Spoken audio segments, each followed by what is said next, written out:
अस्सलाम जी, welcome to my YouTube channel and बात कर लेते हैं पीएसएल की। और जब पीएसएल का ड्राफ्ट हुआ था, इनकी टीम्स पिक हुई थी, मैंने एक डिटेल्ड रिव्यू बनाया था about Karachi Kings and I said कि इन्होंने जो टीम पिक की है, इन्होंने जो प्लेयर्स को पिक किया है, मुझे समझ उस टाइम पे नहीं आ रही थी कि ये किस तरह अपनी बैटिंग ऑर्डर को चलाएंगे, किस तरह प्लेइंग 11 बनाएंगे।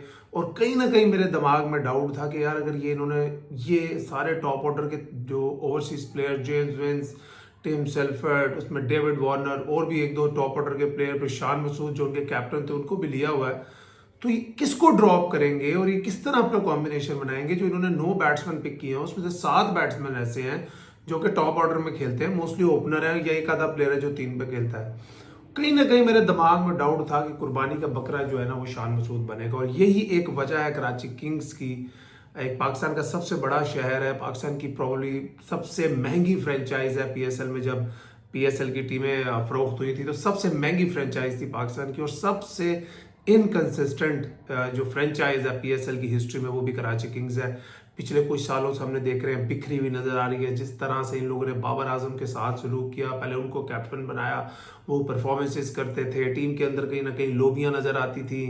फिर कुछ लोग टीम के अंदर नाराज थे, बाबर आजम स्लो खेलते हैं, बाबर आजम ये करते हैं, बाबर आजम वो करते हैं। हालांकि बाबर आजम इनकी तरफ से, मुझे याद है जब ये पीएसएल जीते थे, उस साल Babar Azam player of the tournament थे। और जिस साल मुल्तान पीएसएल जीती थी, जिसमें मैं best player of the tournament था या best batsman of the tournament था, उस साल भी पीएसएल का जो टॉप स्कोरर था वो बाबर आजम था। तो बहुत परफॉर्मेंसेस बाबर आजम ने की है, और बाद में डाल दिया जाता था कि यार बाबर आजम तो अपने लिए खेलता है। बाबर भाई इन लोगों को शुरू से लेकर अभी तक इन्होंने मैनेजमेंट चेंज कर ली, इन्होंने लोग चेंज कर लिए। मुझे समझ नहीं आती कराची किंग्स की क्या थॉट प्रोसेस है, क्या सोच के ये टीम पिक करते हैं, कोई कॉम्बिनेशन नहीं देखते। और अब खबर आई है कि इन्होंने शान मसूद जो पाकिस्तानी टीम के टेस्ट कैप्टन है उनको कुर्बानी का बकरा बना दिया और उनको कप्तानी से हटा दिया। और मैं कप्तानी से हटाने की वजह भी बता देता हूं। मैं उनकी वजह सिर्फ और सिर्फ ये होगी, कहीं ना कहीं उनको लग रहा होगा कि शान मसूद की प्लेइंग 11 में जगह नहीं बन रही, या शान मसूद अपना बैटिंग ऑर्डर छोड़ने को तैयार नहीं होंगे, या कुछ ना कुछ मसला। जितना मैं शान मसूद को जानता हूं, मुझे ये नहीं लगता कि बैटिंग ऑर्डर को इश्यू होगा, क्योंकि हमने इस नेशनल T20 में भी शुरू में एक आधे मैच में देखा कि वो 4 नंबर पे खेलने आए थे। और वो जो एक लीग खेलने गए थे कलंदर्स की तरह, जिसमें टीम थी, मुझे लीग का नाम याद नहीं आ रहा, उसमें भी हमने देखा था कि वो 4 नंबर पे खेले। तो हमें ये सुना था और कोई जराए ने बताया था कि शान मसूद को ये मैसेज दिया गया है कि अगर आप चाहते हैं कि पीएसएल में आप खेलें और आप कैप्टन रहें तो आपको 4 नंबर पे खेलना पड़ेगा, जिसकी उन्होंने तैयारी भी शुरू कर दी। और हमने कहीं देखा कुछ ना कुछ हुआ, जिसकी वजह से डोमेस्टिक T20 में 4 नंबर पे खेलने वाले शान मसूद एकदम वो नंबर ओपनिंग पे वापस आते हैं, वो मैन ऑफ द मैच होते हैं। और अगले दिन खबर आती है कि कराची किंग्स ने अपना कैप्टन चेंज कर दिया। और मजे की बात आपको ये बताता हूं, कैप्टन उन्होंने बनाया है डेविड वार्नर को, जो कि जिनको कोई पीएसएल का एक्सपीरियंस नहीं है पाकिस्तान में। पाकिस्तान में क्रिकेट खेलने का शायद एक आधी कोई टेस्ट सीरीज खेले, उसके अलावा कोई उनको एक्सपीरियंस नहीं है। पाकिस्तान के कल्चर को, पाकिस्तान के प्लेयरों को, ऑपोजिशन के प्लेयर्स को उनको कुछ भी नहीं पता। अगर ये जेम्स विंस को भी कैप्टन बना देते ना, फिर भी कुछ सेंस मेक करती। मुझे ना कहीं लग रहा था कि शान मसूद को ना कैप्टनसी से हटा दिया जाएगा, क्योंकि जिस तरह से उन्होंने टीम पिक की थी ना, तो वहां से मुझे कहीं ना कहीं लग रहा था कि शान मसूद कुर्बानी का बकरा बनेंगे। यही क्योंकि फ्रेंचाइज क्रिकेट ऐसे ही चलती है। Franchise cricket doesn't care how good you are, doesn't care आपने उनके लिए क्या किया। इसलिए मैं हमेशा बहुत प्लेयरों को ये मशवरा भी देता हूं कि किसी भी फ्रेंचाइज से एक्स्ट्रा लॉयल रहने की जरूरत नहीं है। मेरे साथ भी ये हुआ था। मुल्तान सुल्तान से जब मैं प्लेयर ऑफ द टूर्नामेंट बना था, I had offers from 2 other franchises जो मुझे ज्यादा पैसा ऑफर कर रही थी, बट आई थॉट कि मैं तो मुल्तान का लोकल लड़का हूं, मैं प्लेयर ऑफ द टूर्नामेंट हुआ हूं मुल्तान के लिए, मैंने ये किया, मैं अपने सिटी के लिए खेलूंगा। बिकॉज जब मैं मुल्तान सुल्तान के लिए खेला तो मुझे मुल्तान में बड़ी पजीराई मिली, लोगों ने मुझे बड़ा प्यार दिया, मैंने सोचा मैं खेलूंगा। नेक्स्ट ईयर क्या होता है, तीन एक मैच खेलता हूँ, 1-2-30 की है मैंने, एक दो मैचों में फ्लॉप हुआ, मेरी बेटी पैदा हुई प्री मेच्योर, मैं घर आया, बबल तोड़ के 3-4 दिन बाद वापस जाता हूँ, 2 दिन की बबल करता हूँ, और अगले 6 मैचों में मेरा नामो निशान ही नहीं होता। मेरी जगह एक लड़का आता है आसिफ अफरीदी स्पिनर, वो एक दो आउट कर देता है। एकदम कैप्टन को और कोचिस को और मैनेजमेंट को लगता है हमारे लिए यही कॉम्बिनेशन है। दे फॉरगॉट के 3-4 महीने पहले किस प्लेयर ने हमें बड़ा डोमिनेट करके पीएसएल जितवाई थी। तो यूं ही फ्रेंचाइज क्रिकेट करती। मैं ब्लेम नहीं कर रहा उनको, बिकॉज फ्रेंचाइज क्रिकेट ऐसे ही चलती है।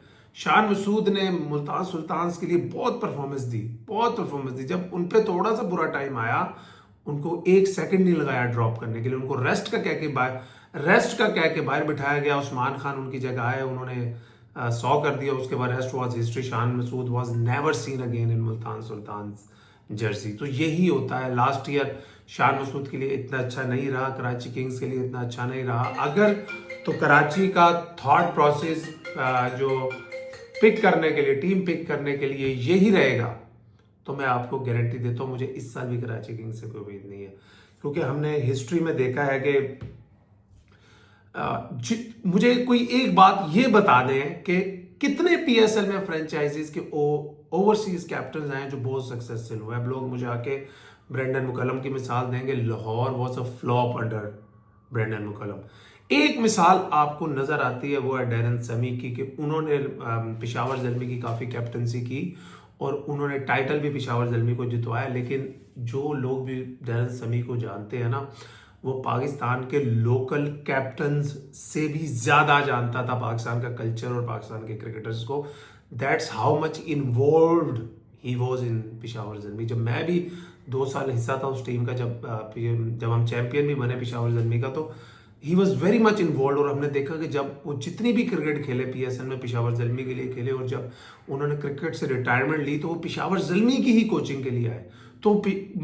तो आप उनको तो भूल ही जाए ना डैरन समी को कि कोई ओवरसीज वो प्लेयर थे। तो बाकी आप शादाब खान को देखते हैं, मिसबाह उल हक को देखते हैं, मोहम्मद रिजवान को देखते हैं, शाहीन शाह को देखते हैं। हमने ये चीज़ देखी है कि ओवरसीज कैप्टन्स पीएसएल में कभी भी सक्सेसफुल नहीं रहे, बल्कि दुनिया की लीगों में कम ही सक्सेसफुल रहते हैं। क्योंकि वो जज्बा नहीं आता ओवरसीज बंदे के अंदर, जो एक लोकल लड़के को पीएसएल का कैप्टन है, जितनी उसकी इन्वॉल्वमेंट होती है, जिसका उसका पैशन इन्वॉल्व होता है। बल्कि मैं सुन रहा था 2-3 पीएसएल की टीम के ओनर्स डेविड वार्नर के बारे में ये बात करते हुए नजर आए। आप लोग जानते हैं, मैं उनका नाम नहीं लेना चाहता, कि हम भी डेविड वार्नर को पिक कर सकते थे। हमने सिर्फ इसलिए पिक नहीं किया क्योंकि हमें पता है उसकी जो रेपुटेशन है, उसकी जो हम तारीख देखते हैं, इज नॉट एक बड़ा सुपरस्टार है। वो उस तरह टीम के अंदर इन्वॉल्व नहीं होगा, टीम के अंदर जेलिन नहीं होगा। और कराची किंग्स ने शायद इसीलिए, कि शायद वैसे तो उसने जेलिन नहीं होना होगा, शायद जब कैप्टन बन जाए तो टीम की जिम्मेदारी उठा ले। लेकिन आप मेरे से आज यहाँ पे साइन करवा लें, Karachi kings will be a flop in this tournament as well. जिस तरह की उन्होंने टीम पिक की और ऊपर से जिस तरह से उन्होंने कैप्टनसी को घुमाया, जिस तरह से उन्होंने ये सब चेंजिंग की है, भाई लोकल प्लेयर कोई नहीं था आपके पास। और भाई जेम्स विंस को भी मैं लोकल मान लेता हूँ, चलो वो भी 5-6 साल से पीएसएल खेल रहा है, उसको बना देते। But I think it is very, मुझे लगता है कि Shan Masood is very hard done.